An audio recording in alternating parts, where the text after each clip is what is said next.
Welcome to the penultimate episode of Hughes at 10. It is, I don't know, Thursday, the 3rd of December, 2020.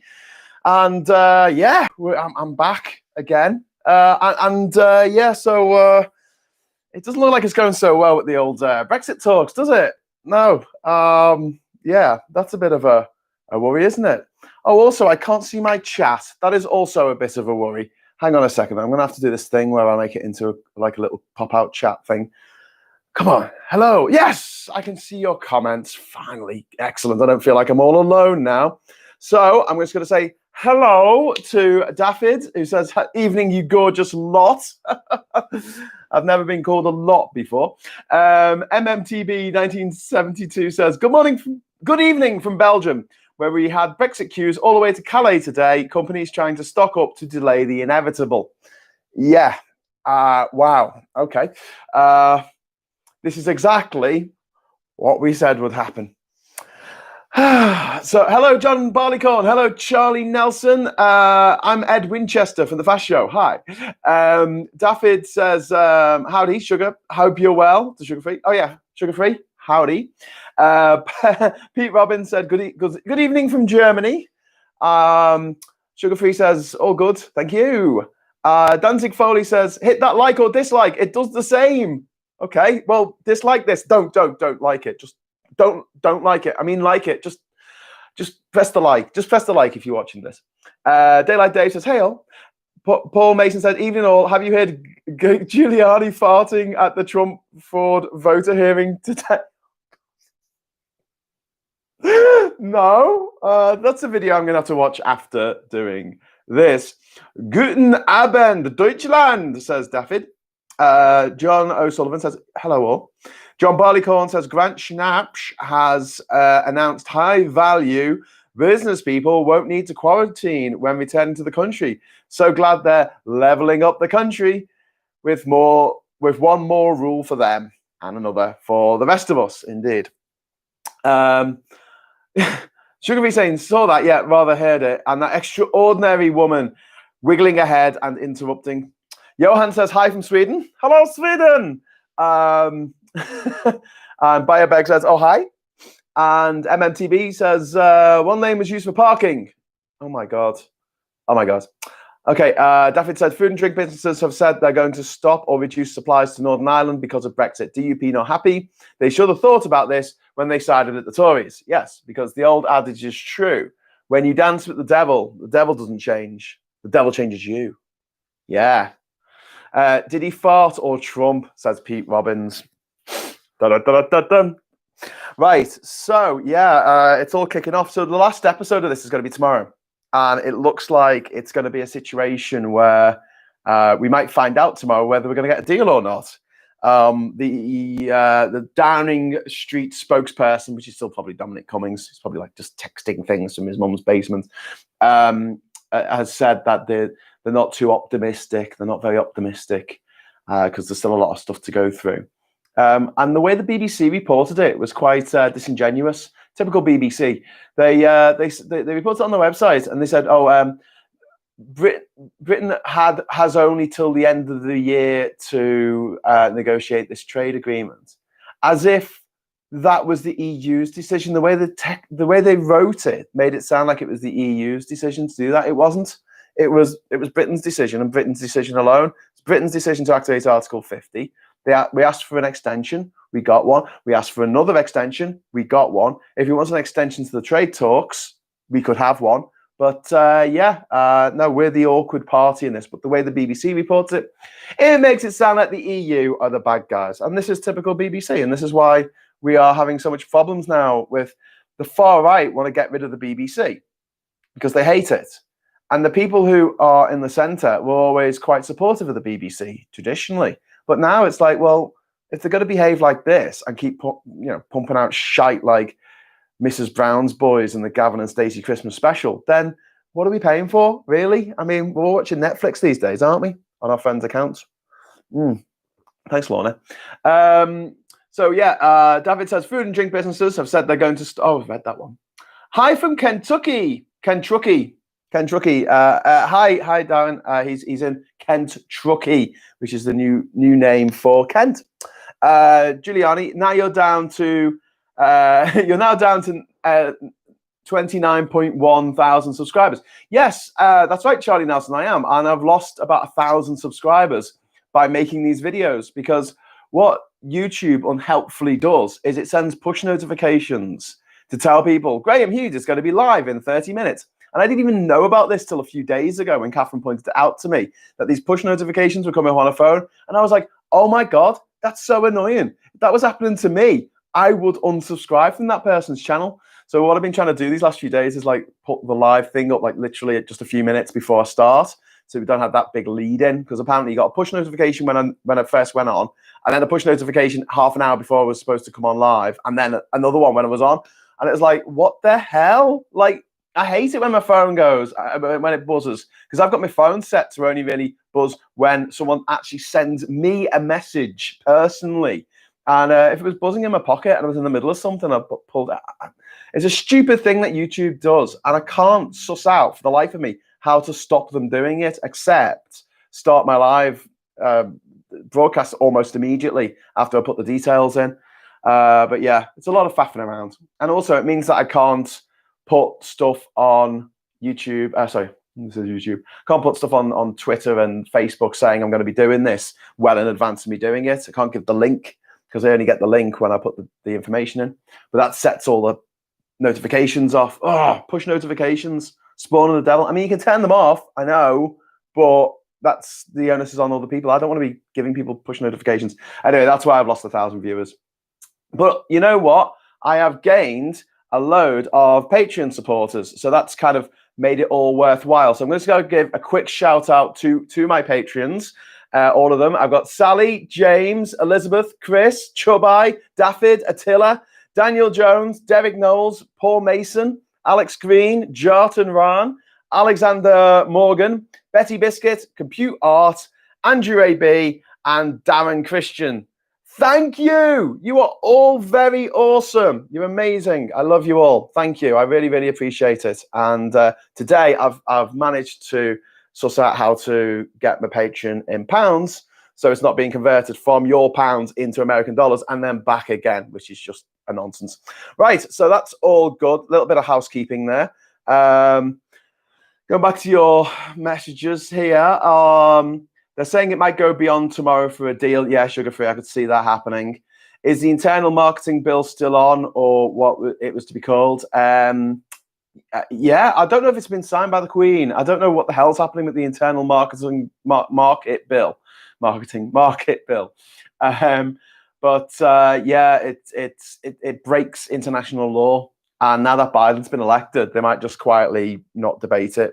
I don't think it's gone for the third reading yet. So, I said that in 2016 the BBC wouldn't survive Brexit.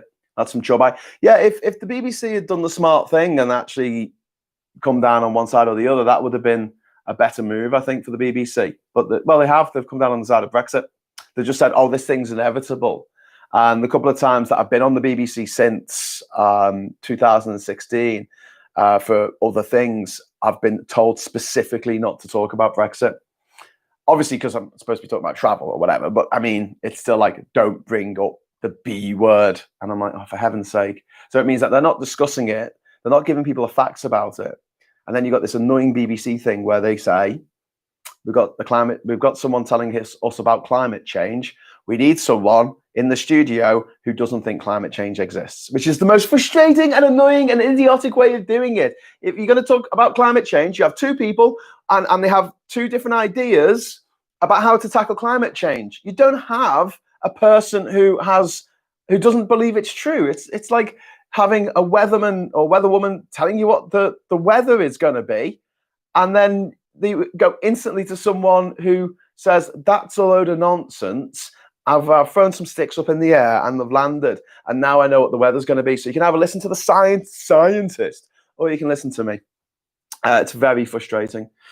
I used to watch BBC News until the Tories told them to bring their propaganda if they wanted to keep funding right after the referendum. Yeah, and NMTB 1972, that is exactly what they've done. It's so depressing because the BBC was great when I was growing up. The BBC was bloody fantastic. There was only about there was hardly anything that I watched on ITV. It was all BBC Two, and mostly BBC Two and Channel 4 for me all the way.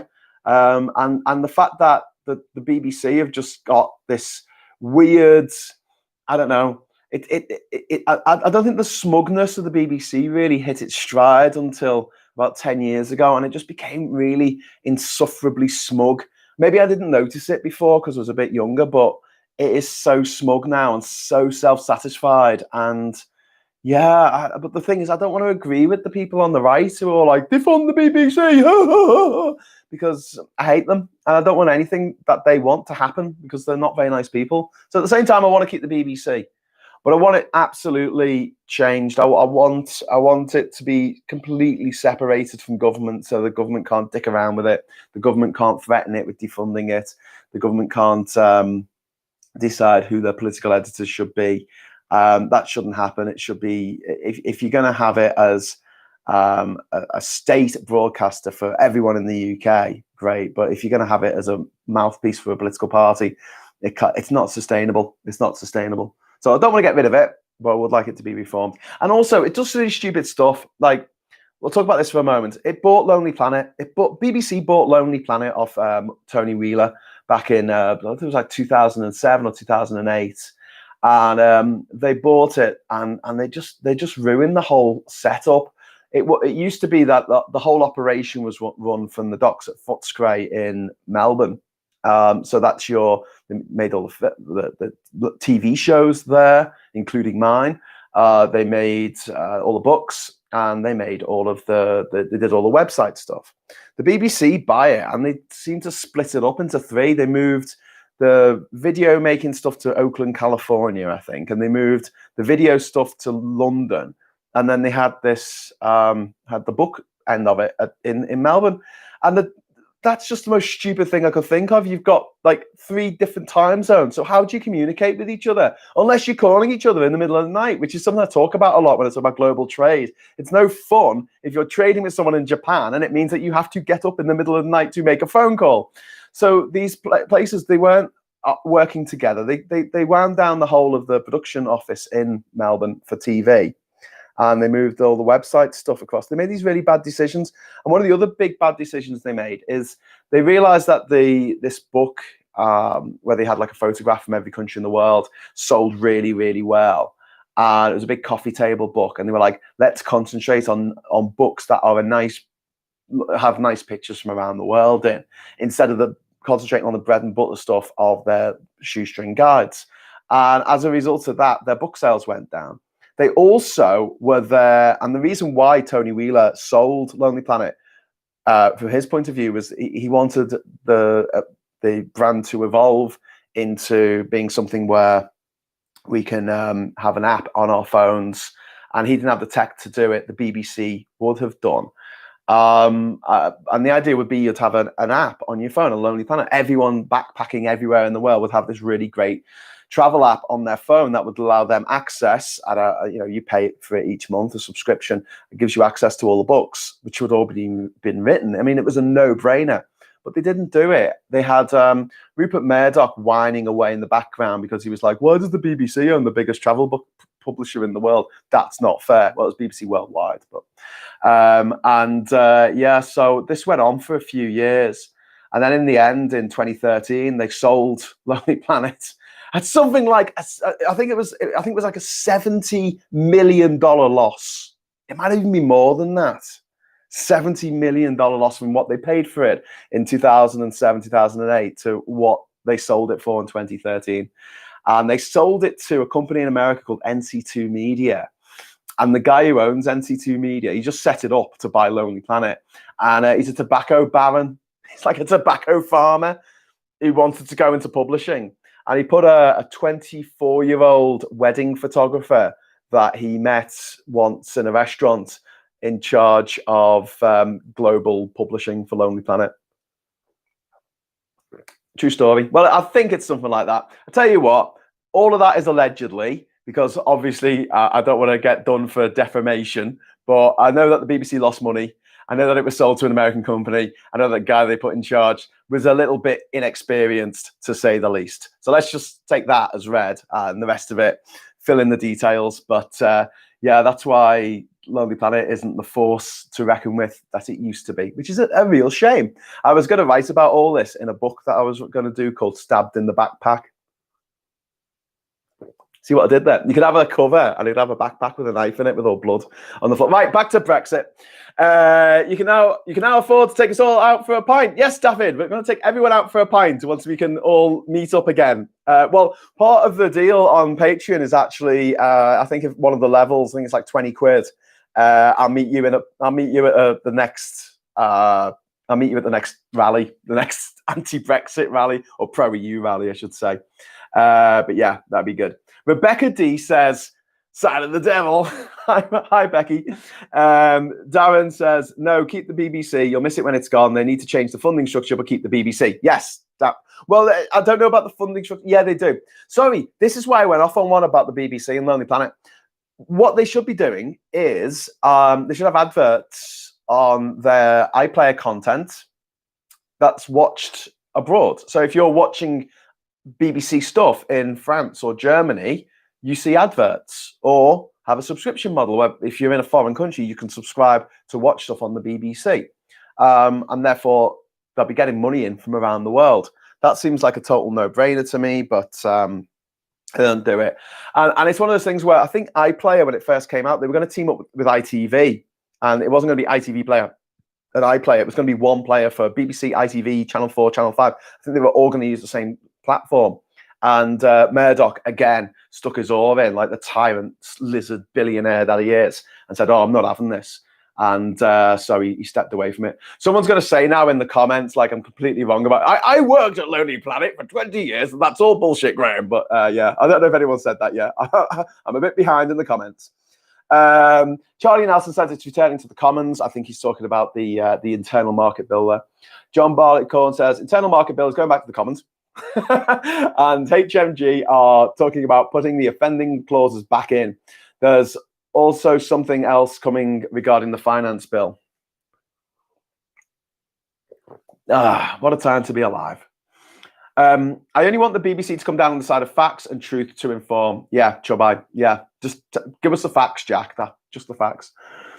Pete Robin says, if the Good Friday Agreement is jeopardised, then the EU and the USA should not give any trade deals to the UK. Well, yeah, and effectively what we've done with leaving the EU is put trade sanctions on ourselves. And then if we go to WTO rules, we're putting trade sanctions on top of those trade sanctions. And if we violate the GFA, then we are liable to be taken to The Hague. The Hague, I'm not kidding here, the actual Hague, which would result in more sanctions being put on top of the sanctions that we've already put on ourselves. And a sanction is basically, if we want to sell any of our stuff in another country, there's a massive tariff to pay. Why would anyone do that to themselves, I hear you ask? Yeah, well, you know, there's always stupid. Right. Oh, I don't think I'm getting new messages here. Maybe I am. Oh, yes, I am. If Good Friday Agreement is jeopardised, oh yeah, I've read that one. Govey in Paris. The BBC had their nuts cut off after the weapons of mass destruction dossier thing under Blair. Yeah, another damaging thing that the Labour lot left us with. You're not in power forever, guys. You got to think about what they're going to do next. When the next people get in, what are they going to do with the stuff that you've changed? Got to be thinking about the future. No one does this anymore. Back in the Victorian era, they planned for the future. They planned for 50 years in the future or 100 years in the future. Now it's like 5 years, if that. Now it's like 1 month. It's not. It's like 3 weeks. The UK at the moment is living in the upside down. It really, really is. It's funny, when I first came to Durham, I gave 2 talks at the Student Union here. Gave one about my travels, and the other one was about Brexit and about fighting Brexit. And the poster that I designed for it was fighting Brexit in an upside down world. So it was Stranger Things, and it was like people on top who were protesting for something, and then the people underneath were protesting against something. And it was like blue and white, red, something. It was cool. What's bad? What's good is bad, and vice versa. Yeah, Newspeak. Great T-shirt, by the way, Graham. Yes, this is a '97 original. Annoyingly, they started selling them on their website again, and I'm like, oh, Radiohead, come on. But this is the year that I saw Radiohead 3 times. Saw them at what's now the Manchester Evening News Arena, or whatever they're calling it now in Manchester. I saw them at the Empress Ballroom in Blackpool, and I saw them at Glastonbury, and I got the set lists from all 3 gigs. And at the Blackpool show, at the end of it, they came on to do the second encore, and I shouted for them to sing "No One Does It Better" by Carly Simon, because I'd seen them do a cover version of this on MTV, and I really wanted to see it live. And they did it. They sung "No One Does It Better" by Carly Simon. And then when I got the set list at the end, it said they were supposed to play "The Tourist." So because of me shouting out, I changed the course of history a little bit with Radiohead in '97, which was arguably their greatest year. That was the high point. Right. Okay. Chubby, Lonely Planet app. That could be amended by users. That would have been great. There was always parts of the guide out of date as soon as it was printed. Yeah, Chubby. So I would say put the guide together, and it's got all this information that's been put together by the Lonely Planet people. I've got like 50 copies of Lonely Planet from my bookshelf over there. All of that data, put that into the app, but then have it merged with Google Maps, have it merged with TripAdvisor type thing, so you can leave your own reviews of the places that you've gone to, and it'll be constantly updating. It will be fantastic. It'd be like taking the Thorntree Travel Forum, that used to be really, really good, and the knowledge database of Lonely Planet, and then smushing them together. One of the things I found a lot traveling on the books, in some countries, you could travel on a 20-year-old book and it was fine. It'll still work. Other countries, if you had a 3-year-old book, you'd spend hours looking for a hotel that was still open, or a guest house, or a backpackers. So yeah, bringing those together seemed like a no-brainer to me, and having like a light version of the app, which is free and gives you a little bit of access, and then having the actual version that you would use when you were traveling. But this is it. I've got Lonely Planets which cover every single country in the world. So I don't have like 200 copies, 200 different books, but I've got like Africa, which covers all the countries in Africa, and I've got Europe, which covers all the countries in Europe. Makes it a bit easier. Yeah, I've never paid more than 50 quid, I don't think, for all my Lonely Planet books put together, because I work for them. So they gave me free books. When I was prepping for the Odyssey expedition, I went to the library and just read the books in the library and got all the information from there. So if I was on a subscription model for like £10 a month or something, they'll get more money out of me, especially if I was traveling for a year. They'll get more money out of me doing that than they would from me buying the books. But hey, they didn't put me in charge of the. They put a wedding photographer in. I look, just don't ask me. Johan says, good, you can have them as test subjects. What else can you do with them? Excuse me, what? Oh, the royal family, sorry. David's put this comment saying, vaccinate the royal family before the public workers say British public. I certainly didn't say this. Bloody HuffPost. Vaccinate the royal family. Is that to show that it works? Or is that to show that they're above us somehow? No, I would like the vaccination before the royal family. Thank you very much. It's all the same to you. Do you know the actual vaccination that we're getting? It's the one that was developed in. Is it the Pfizer one that we're getting? And it was developed in Germany. Well, the research behind it have been going on since 2008. So it's 12 years of research behind this particular vaccination, because they were working on it anyway. It fitted with COVID, so they went, okay, we need to adapt it a little bit. But they already had this wealth of work done and testing and things like that. So when people go, oh, they've only had 9 months to develop this thing. Well, actually, no, it's been a lot longer in actually making it than that, which makes sense. I mean, if you're making a movie, you could spend years and years writing it. You could spend years and years prepping it. But then actually shooting the movie, probably about 9 months. Hashtag just saying. Been busy, to be honest. I still have my Hawkwind t-shirt from 1981. Yes, go ahead, Pete Robbins. Sugar Free says, yes, Haig's gone very quiet these past few years. Oh, William Hague. Yeah, because I have a trial in William Hague. You can like inject him like in a space. That'd be great. I saw Radiohead in a pub supporting the Sand Kings in 1992, and Tom gave me a Drill EP postcard. HK wins. HK, win. Will we get a deal at the end of this month? Says Plunduff. I don't know. I can't see there being like a comprehensive deal because there's too many things to still negotiate, argue about. This. It's so complex coming up with a trade treaty that keeps everyone happy. It's got to be ratified by 27 other countries. I mean, and ours. I just can't see it happening in time. I think we'll either get an extension where we can faff around for a little bit more, or we're stuffed and it goes back to. Goes to no deal, which is going to be devastating for United Kingdom. Alex Green says, I still have my Radiohead t-shirt from the 90s. Yes, such a class band. Yep. I bought Carly Simon's original when it was released. I was 11. Oh, Paul Mason, you're still a baby. When I was born, the day I was born, the number one was Heart of Glass by Blondie, which is pretty cool. How come they can get a COVID vaccine in 9 months? I just explained that. They've been working on it a lot longer than that. Do you not trust it? Living like in the UK is like living in Narnia. Yes, because it's always winter and never Christmas. Does the vaccine work on lizards? Question mark. Well, family. Well, yes, that's a question. Someone wrote to the Viz a few years ago and they said, David Icke, hold a grasshopper 2 meters away from the Queen's face. If a long tongue comes out and grabs it, you're right. No, I don't, Sugarfree. I don't trust Pfizer. I trust Pfizer. They make Viagra, don't they? Yeah, I trust them.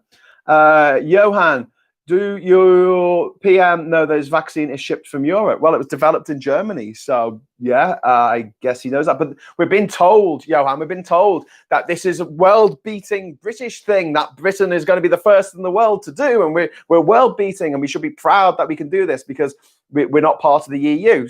And we can do this now. And it's bullshit. We could do this while we were still part of the EU. Makes no difference whatsoever.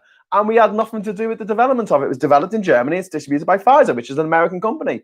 But we're really good at buying stuff. Yeah, it's like someone barging everyone out the way to be first to the Black Friday sales and then thinking, yeah, they're better than all the other people. So we had this guy today on TV. He sounds like Frank Spencer from Some Mothers Do Have 'Em, and his name is Gammon Williamson. And he's not very intelligent, and he sounds not very intelligent.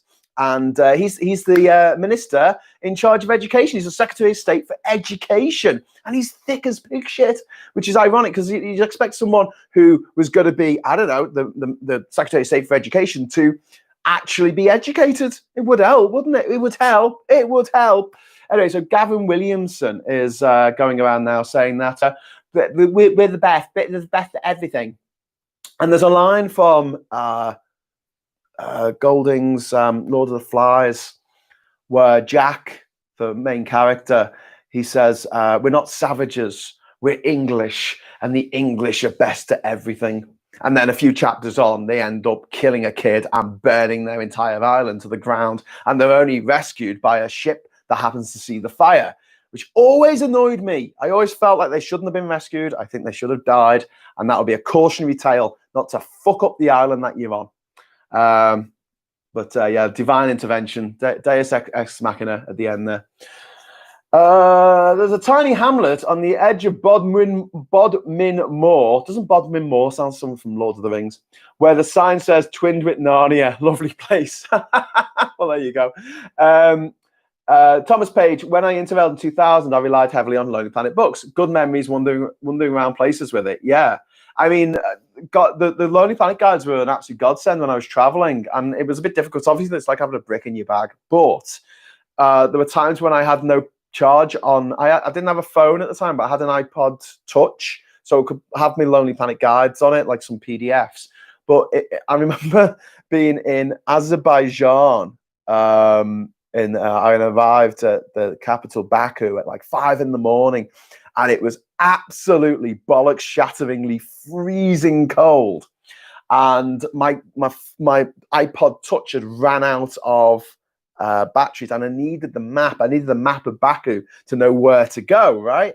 And Obviously, all the shops were shut, so it was like I just walk into a shop. Hey, you got to buy a map. Like, you know, tourist information wasn't going to be open for another 5 hours. So what I did was I got my laptop out, which had some power in it, opened it up, plugged in the USB, and then plugged in the USB cable into my iPod Touch. I have my own issues with Apple technology. It's bloody awful, but it started charging up. Great, it started charging up. So I'm there outside this subway station, this underground station. I'm trying to get this thing charged. It's like snowing. It's the middle of winter, and then the screen comes on, and I'm like, great. And I'm trying to use the touchscreen, but my hands are too cold for it to pick up any resistance on my finger. So I couldn't use it to get that bloody mouse. I'm there, like standing outside the station with my backpack, with my laptop sitting on my backpack in the snow, just like trying to warm my hands up so I could get this. So eventually I got the map out, but then I couldn't get it out and look at it while I was traveling around because it would run out of batteries because it was plugged into my... Anyway, yes, moving swiftly on. I saw Radiohead at Jericho Tavern in Oxford 1990. Oh, Eddie Burns has gone. 1997, I raise you. And then someone else has gone, I raise you 1993. And then I'm going to raise you 1990. Well, and someone else is going to say, I saw Radiohead before they were born. Stanley Beckett, sorry, Stanley. Stanley Beckett says, logistics of vaccination redelivery should be interesting. I'm having to drive 25 minutes tomorrow to find a flu vaccine. Oh, my word. Okay. That's not great, is it? Developed by a Turkish immigrant couple in Germany. That is from Alexander Morgan. Yes, Alex, you are right. It's actually Turkish immigrants in Germany who developed the vaccine. And yes, I trust them. I trust them more than I trust our government. I trust them more than I trust lunatics and YouTube videos and nonsense. Yeah, I'm happy to put my faith in science on this one because this is a worldwide pandemic. It's incredibly dangerous. As I said on Twitter today or yesterday, I said before I went traveling to every country in the world, I was vaccinated against polio, diphtheria, typhoid, hepatitis A, hepatitis B, rabies, Japanese encephalitis, yellow fever. I had all these injections at the Liverpool School of Tropical Medicine's well-travelled centre. And I spent 4 years on the road and I didn't get ill once. Not once. Didn't get ill once. So either the vaccines worked or I'm superhuman. And I don't think I'm superhuman. But they worked. And it wasn't like I was staying at 5-star hotel, resorts. I was couch surfing. I was staying with local people in these places. I was eating street food. I was traveling on public transport. I did an interview once for CNN while I was sitting on the floor of a bus in Kenya in the middle of the night, and I'm on my phone giving this interview. And I had to end the interview with I've got to go now. The police are getting on board. Getting on board because legally you weren't supposed to sit on the floor on the bus in Kenya. It was against the rules. So in the end, I had to squidge in on a seat with like 3 other people because you sit on someone else's knee for the entire overnight journey. Oh, yes. But still, didn't get ill. Right. I had a few hangovers, but I didn't get ill. I didn't have nothing I had to go to the hospital for, a doctor. COVID vaccine, last splurge before 7 years of bad luck. Yeah, baby. I think it's going to be more than 7 years. I think it's going to be this entire decade is going to be dominated by bloody Brexit. Sugar Free says, Gammon Williamson said, we got it first because we're better than other countries. Yeah, we're better than other countries. We're the best. Because England's the best at everything. Oh, I can't stand to hear his voice either. He just sounds so stupid. I just want to shake him. Say, why didn't you pay attention in school? Gpan62 says, I take a half dose of Viagra because I'm tired of peeing on my shoes. Have you heard about the new Viagra eye drops? Yeah, do nothing for your love life, but they make you look hard.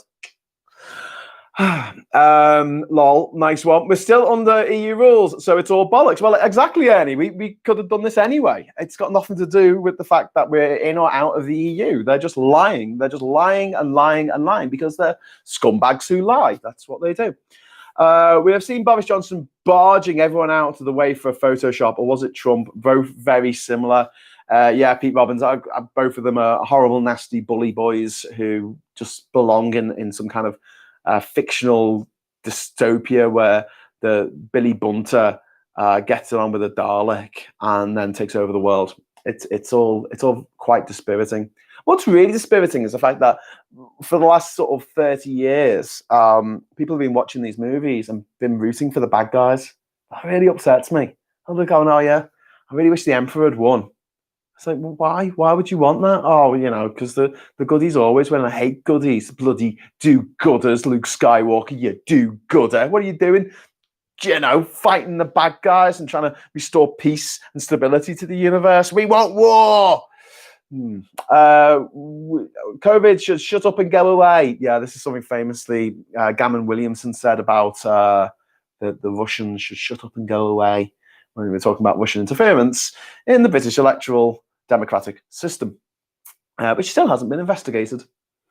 Can't believe I was in uni with Gavin Williamson. Fortunately, never had the displeasure of bumping into him. Darren, that is so depressing. I can't believe you were in uni with Gavin Williamson. That's really sad. What? I didn't even know he went to uni. Maybe his mum and dad paid for it. I don't know. Oh, wow. Oh, my God. Okay, I've just got a load of messages just appeared, so I'm sorry I'm a bit behind here. Wayne says, hello, mate. Hello, Wayne in Basildon. Johan says, lol. Do very nice brew. Oh, someone has just put, it's Wayne. Radiohead, poor man's muse. Oh, that's fighting talk where I come from, mate. If it wasn't for Radiohead, there wouldn't be a muse. Fact. Chubai says, try traveling without the internet. You relied only on guidebooks and fellow travelers traveling the opposite direction. Post-restaurant was the only way. Post-restaurant was the only contact with home. Yeah, Chubai, I did. I've been traveling since 1999. Like, when I started traveling, there were no blogs. There were no one read them. There was no YouTube. There was no Google Maps. In fact, Google was only 1 year old when I first went traveling around the Middle East. So yeah, I've done that. I've done the whole putting the money in the payphones and trying to send stuff home and just, yeah. In 2002, I sent a book home, I think, to my parents in the UK, and it was like, had to be sent through book post, and I had to get this guy to wrap it up really carefully in linen, and then he stamped it with a wax seal. It was sealed in wax. I've still got the packaging. I've got the packaging downstairs. I'm so fascinated. This is brilliant. But yeah, those days are well and truly over, and in a way, brilliant, because it opens up more opportunities for people to be able to travel safely, because everyone is contactable pretty much all of the time now. There's less and less of the world that is actually out of mobile phone coverage. So in an emergency, that's good. You can be found. And less people going missing in the Australian outback, or like Mark Thatcher going missing in the Sahara Desert. But in other cases, it's some of the magic gone out of it? I don't know. I feel like if you can now spread the word about your journey, it's not just sending a postcard to one person. You can blog about it. You can share your journey with others, and I like that idea. I find that quite a romantic idea, because I often travel alone, and yeah, there's points where I want to share the experience with somebody else, and being able to do that. Yeah, tech is good.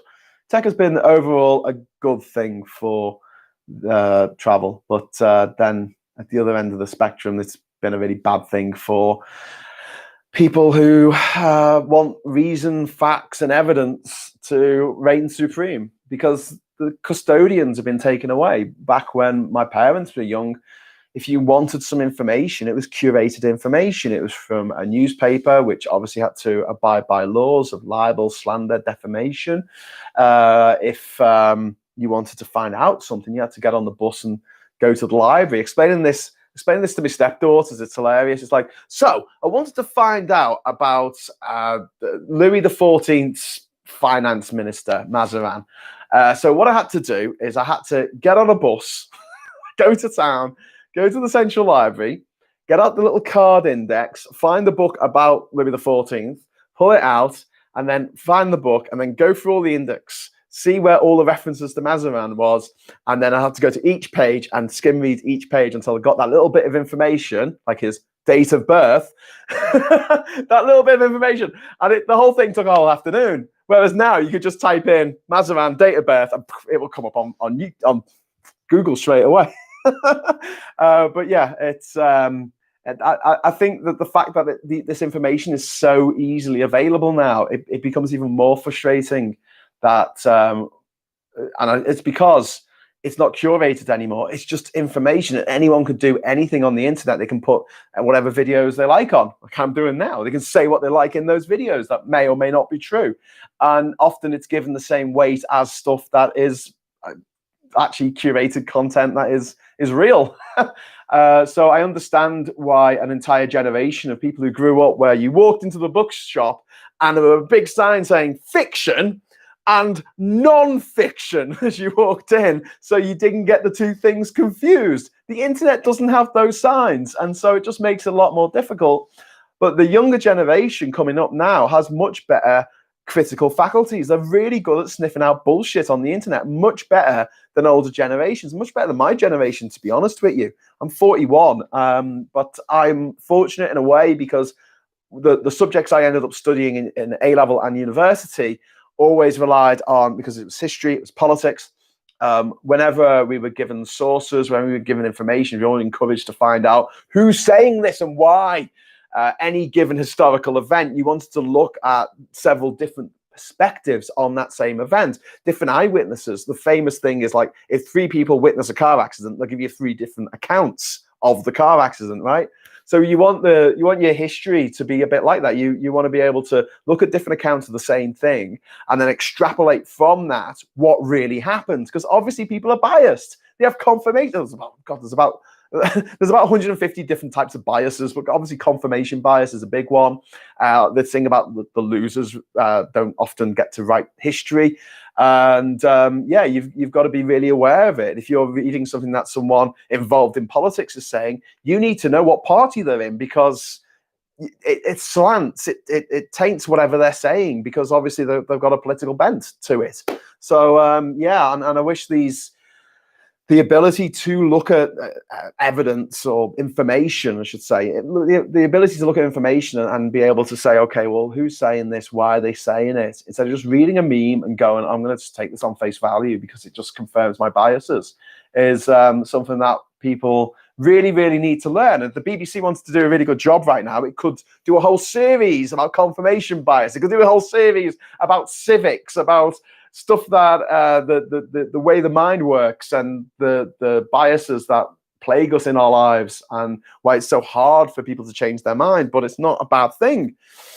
But they don't. It would also help if YouTube, Facebook, and Twitter banned all anti-vax propaganda at the moment, because 1.5 million people are dead. And if that's not enough dead people for you, you're fucked. That is an insane number. That's a quarter of a Holocaust. That is a quarter of a Holocaust. 1.5 million people are dead. So yeah, if I have to get one more vaccination on top of the 36 I've already fucking had, I am very, very happy to be front of the queue to get that vaccination, because I trust it. If it's been properly tested, and there was an example of a vaccine in 2009 for the swine flu that wasn't properly tested. This has been properly tested. That's a big difference. That swine flu vaccination shouldn't have been out there, but they rushed it through and they didn't test it properly. This has been tested properly. So I'm happy to take it. I'm happy to take it because this is an emergency. This is an emergency situation. We're not strolling around the park. Societies are really straining here. Economies are doing really, really badly. And when economies do badly, the mental health problems, suicides, everything else that these people who are anti-maskers and anti-lockdowners complain about, because they just want to bullshit you that they really care about this stuff. But actually, it's more to do with the economy more than anything else.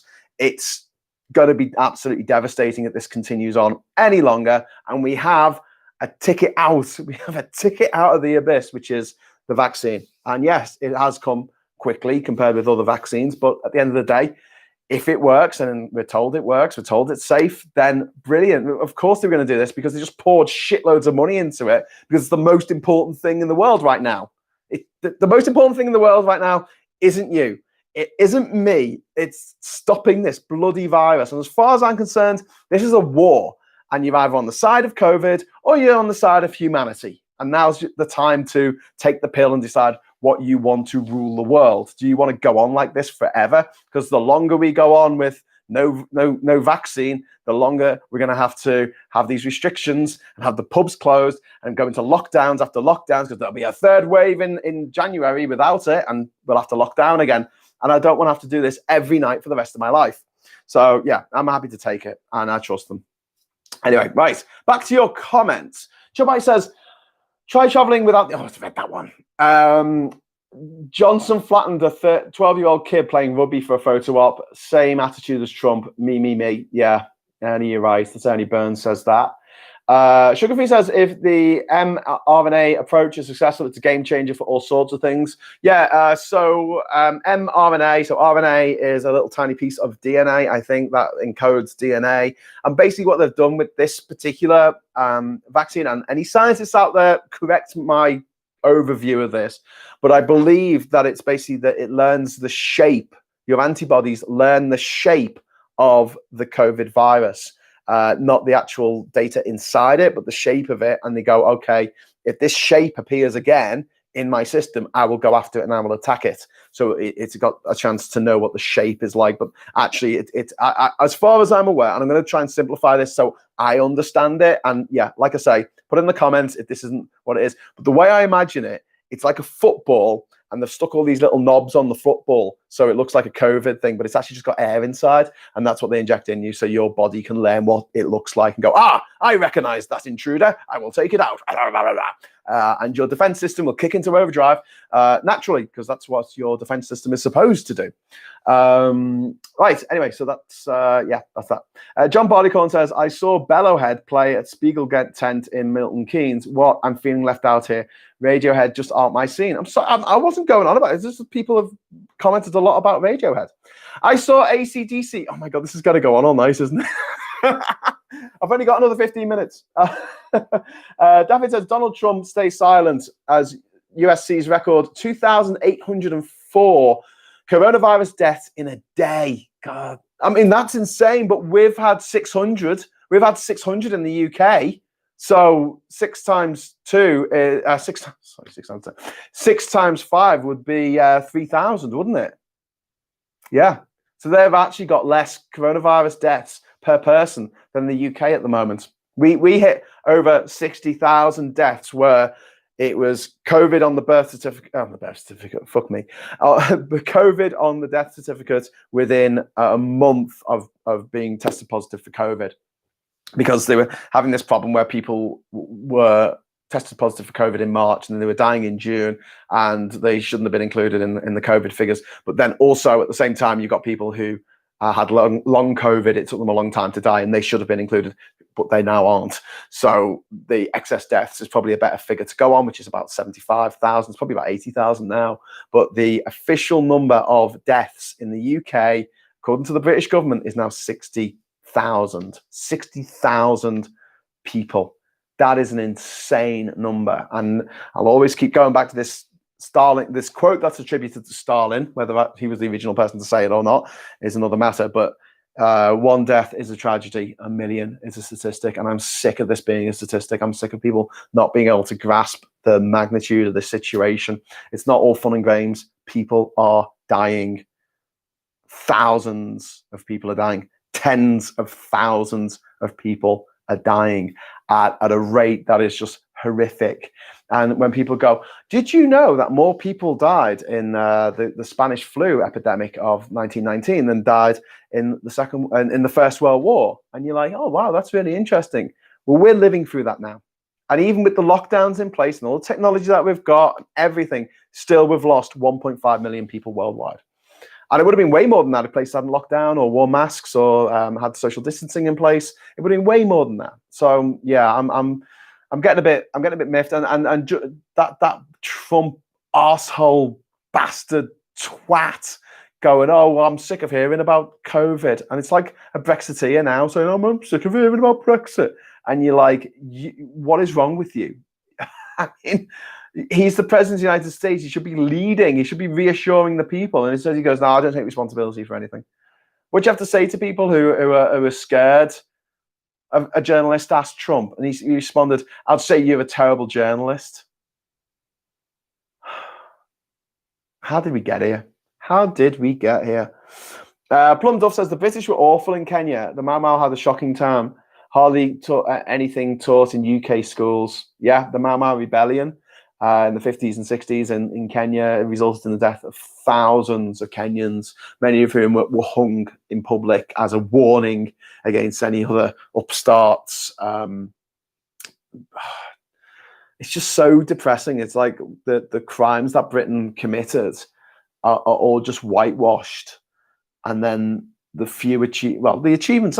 Britain's got a fair few achievements. I mean, all countries have got a fair few achievements. It's all pretty random what people manage to achieve in their lives.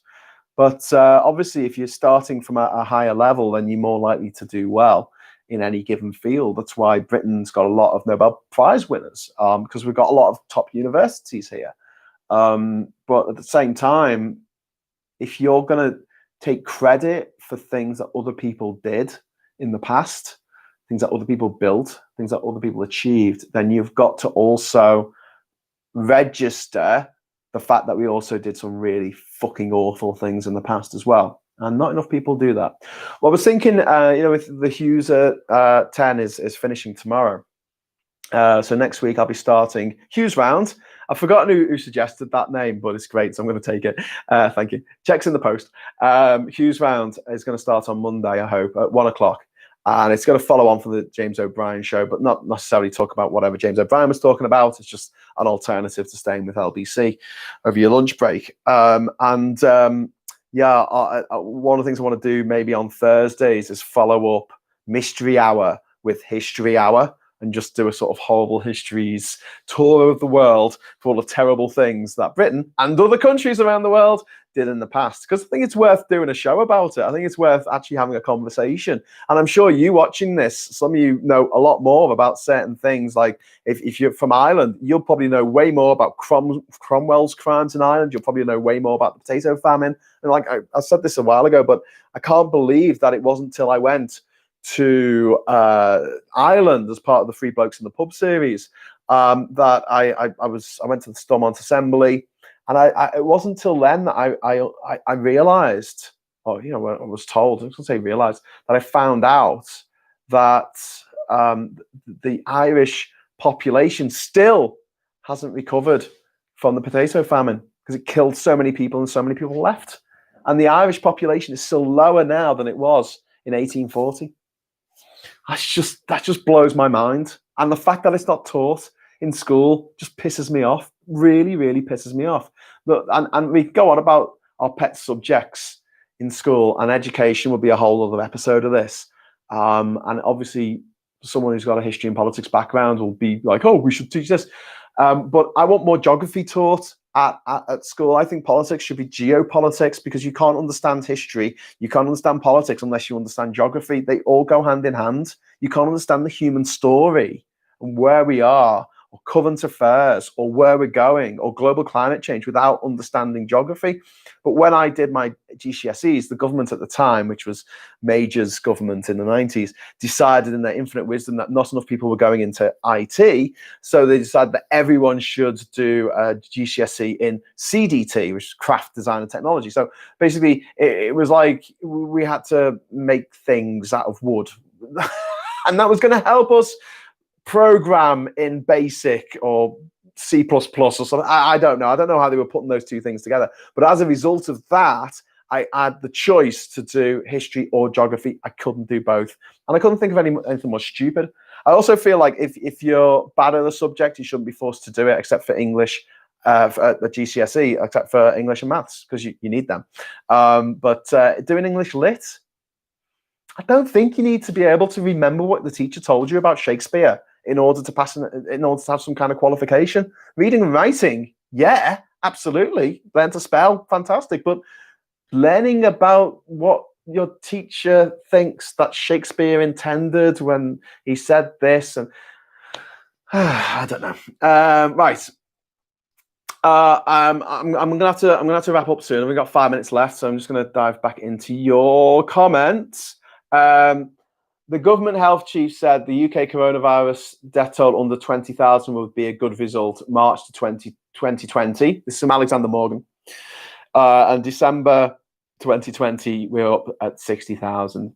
So 3 times what would have been a good result. Do you know what a good result would have been? 25, what they had in New Zealand. 25 people dead. That would be a good result. Or maybe the 35 people who have died in Vietnam. That would have been an excellent result. Or maybe the 60 people who have died in Thailand. That would be a phenomenally good result. But no, we're literally 1,000 times more than that. 1,000 times more than a country that has a slightly bigger population than us. Pete Robbins says we got here through the extreme right-wing media. Yeah, you're not wrong there, Pete. And also, I think a lot of the responsibility for this as well has got to be laid at the floor of the left. They're too busy fighting like rats in a sack with each other. You talk to a mad Corbynite, they want to blame everything that's going wrong in the world on Starmer, and it's like, no, Boris Johnson is the enemy. Go after Boris Johnson, for God's sake. And they're like, no, Starmer, he's got to be held to account. Oh, Starmer out, hashtag Starmer out. And you're like, oh, for God's sake. I feel like the scene in Life of Brian where they meet with the People's Front of Judea. So the People's Front of Judea meet with the Judean People's Front underneath the palace of Pontius Pilate. And they have a big fight. And Brian stops. He says, stop fighting. He says, why don't we team up and fight the common enemy? And they're like, who? The popular People's Front of Judea. And he's like, no, the fucking Romans. And I just feel like that whenever like the left are always fighting with each other. And then a whole other video on this. Obviously, I did one earlier in the year with Ben Chambers of 16 Million Rising, which is a really good podcast that you should listen to if you're pro-European.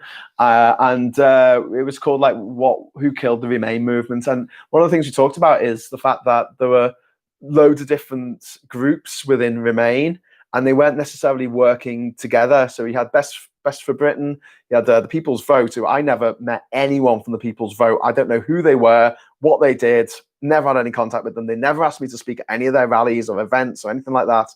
And then you had the grassroots groups all around the country, and who all helped each other out and were pretty good. But the fact that there wasn't an overall sort of group that was taking care of the grassroots groups and activists, people who actually wanted to go out and knock on people's doors and do parades, marches, rallies, all that kind of stuff. There was like this thing in London that just made pronouncements, and it just pissed everyone off. And it turned out it was run by Amber Rudd's brother or something, some privately educated prick who I've never met, never heard of.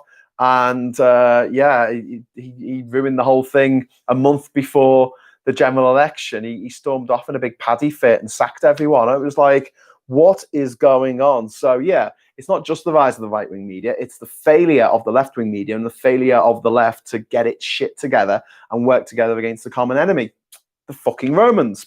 Which brings me to the end of tonight's show. I'm just going to do a few more comments. God, there's so many. Thank you for all my comments. I really appreciate every single one of them. Tom Monk says, I love history, Graham. Go for it. Yes, history hour it is. Sugar-free. I didn't know anything about Cromwell in Ireland until I made some Irish friends, and I'm half Irish. Sugar-free. Yeah. I'm with you. I'm an eighth Irish, I think.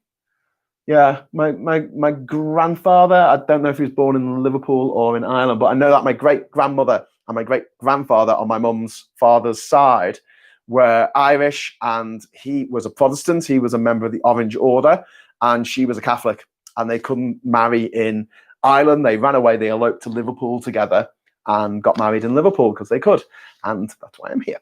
That's probably why I'm so goddamn progressive. It's in me blood. It's in me genes. Oh, I also found out recently that I was watching Peaky Blinders with me mum. My mum's really cool, and she watches all kind of like Game of Thrones and Peaky Blinders and all this kind of stuff with us, and Let Luther. And we were watching Peaky Blinders. It's got the new season. It's got Mosley in it. Your grandfather was there when Oswald Mosley came to Liverpool, and he threw bricks at him. Him and his mates, they all threw bricks at him. And I'm like, oh, are you kidding me? No. And I look it up online. He came to Liverpool in like 1937, and yeah, the crowd threw bricks at him, and he got put in hospital, and he knew never to come back to Liverpool again. So I was like, yes. So that was good. So yeah, being an adjutant is in my blood. Read geography, a good place to start. Jared Diamond's Guns, Germs, and Steel. I've got the hardback on the shelf over there. I should have my shelf behind me, and then I could just point to the books on my shelf. But yeah, Jared Diamond's Collapse as well, about civilization collapse, is very interesting. Well worth a read.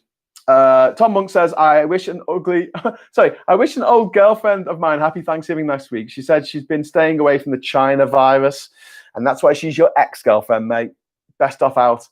John P. Caddick says, Mike Galsway. No, I won't hear a word against Mike. Mike's awesome. He wasn't People's Vote. That wasn't Mike. Mike was Scientists for EU. And he tried to be the go-between between the grassroots groups and the people at the top. And he did his best. Honestly, I've worked with Mike a lot. And yeah, it was my heart goes out to him because he tried so damn hard to just make it work. But unfortunately, the people who ran, the people at the top, the people with the money, the people with the power, don't know. Still to this day, don't really know who they were. Maximilian Robespierre says, so sorry to have arrived so late. This is the end, my friend. We've got to go. Thanks for feeling normal for an hour, says Joanne. No worries. Liverpool knows how to welcome fascists. Tom Monk says, I will really miss your news at 10. Hughes at 10. Tom, don't worry, I'll still be doing a weekly roundup, probably not this Sunday, but the Sunday after, and every Sunday at 10 o'clock. I might have a little break over Christmas and New Year, but it's going to be the same format as this, but it'll be talking about things that have happened over the over the week instead of just every day. And then I'm going to be doing the podcasts in the daytime at 1 p.m., which you'll be able to watch your time in America whenever you like afterwards. Graham Hughes, will you do an Xmas special? I really want to do a Christmas special. I really want to, but I've got... I don't know if I can because we're going to have the kids, and it would be really, really awful after this year has been so bad as it has for everybody. It would be really bad if I just go, I'm going to leave. I'm going to leave for an hour and talk to people on the internet. I'd love to do it, but I don't think I can. Mike is great, says Alex Green. Yes, I agree. Mike Galsway is one of my favorite people on the planet, and he's very easy on the eye as well. Just saying. Hitler's brother lived in Liverpool. Oh my God, we're going down a whole rabbit hole here. He did. Hitler's brother lived in Liverpool, and top fact, he married an Irish woman, and they lived in a house on Upper Parliament Street, or just off Upper Parliament Street. And the last bomb of the Liverpool Blitz landed on his house. What are the chances? And his son actually fought in the US Army against Hitler. So Hitler's nephew fought against Hitler in World War II. His Scouse nephew, born in Liverpool. True story. Patrick Hitler. Yes, that's the one. Patrick Hitler. Couldn't make it up. Oh, by the way, someone called Adolf Hitler won an election in Namibia today. I haven't even mentioned this. He's literally called Adolf Hitler, and he won 85% of the vote. Right. Thank you so much for joining me. If you can pop across to my Patreon, it's all in pounds now on both sides of the interaction. Let's keep these things going one way or another. It's going to be the last one tomorrow, and I might make an exception tomorrow. I might go on a bit longer than an hour and see how I feel. I'm going to crack open some beers. So I hope you'll join me 10 o'clock for the last Hughes at 10 for now. Hello, good evening. Is that right? Hello, welcome, good evening, and goodbye.